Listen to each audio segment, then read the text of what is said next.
हाँ बच्चों, आज देखना है समजात या सजातीय श्रेणी। समजात का मतलब एक ही जात के कार्बन के बढ़ते हुए श्रृंखला में कार्बन के बढ़ते हुए यौगिक के रूप में रखने पर जो श्रेणी प्राप्त होती है उसी को कहते हैं समजात श्रेणी। तो समजात श्रेणी वह श्रेणी है जिसमें सम का मतलब होता है समान, जात का मतलब है क्रियात्मक समूह,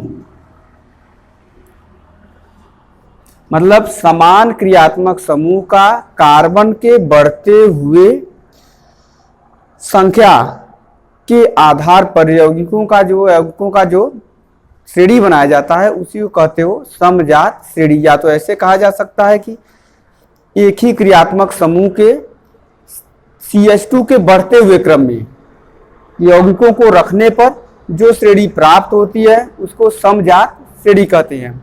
CH2 या अणुभार के 14 के बढ़ते हुए क्रम में रखने पर जो श्रेणी प्राप्त होगी उसको समजात श्रेणी कहते हैं। देखो जैसे एल्केन का है, इसमें यहां से यहां पर दिखाने पर CH2 का अंतर है, यहां से यहां पर प्लस CH2 हो गया, फिर CH2 को प्लस किया गया, फिर यहां से यहां जाओगे तो CH2 प्लस, मतलब कार्बन एक कार्बन का यौगिक है 2 3 4, इसमें CH2 का अंतर है। तो CH2 के बढ़ते हुए क्रम में व्यवस्थित करने पर जो श्रेणी आपका प्राप्त होगा उसी श्रेणी को कहोगे समजात श्रेणी।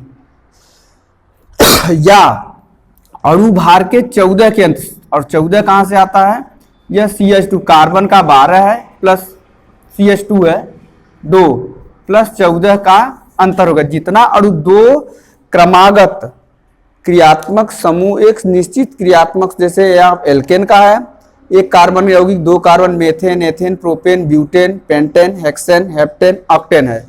तो इसमें अगर दो सदस्यों के बीच अंतर देखा जाएगा तो CH2 का अंतर आएगा, और अगर अणुभार का अंतर देखेंगे तो अणुभार में आपका आएगा 14 का अंतर, मतलब 40 का जो अंतर आता है उसी को कहा जाता है।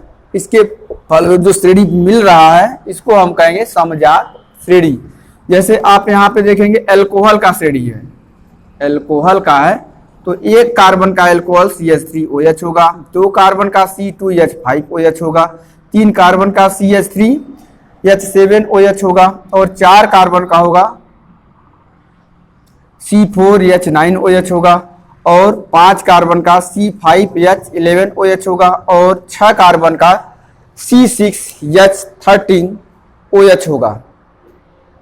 तो ये है कार्बन के बढ़ते हुए क्रम में, किंतु क्रियात्मक समूह एक ही रहे। जैसे CH3OH का रखना होगा तो अगर एसिड का रखें तो CH3COOH हो जाएगा।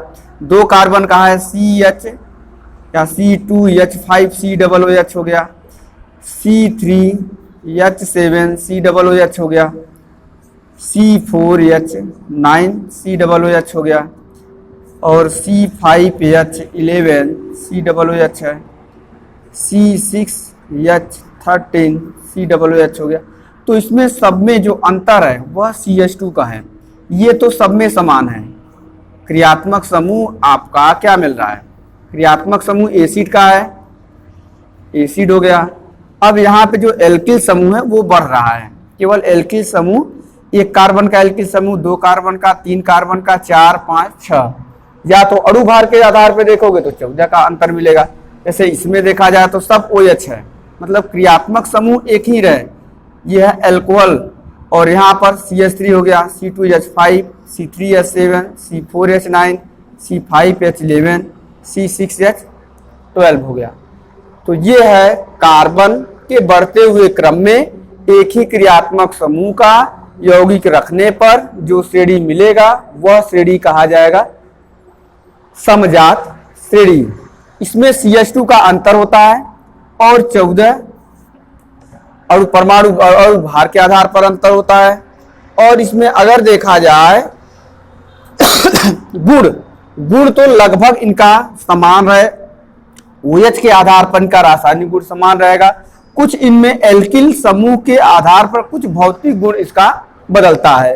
तो भौरासायनिक गुण लगभग समान होते हैं, जो भौतिक गुण होता है वह एल्किल समूह के आधार पर वो चेंज होता है।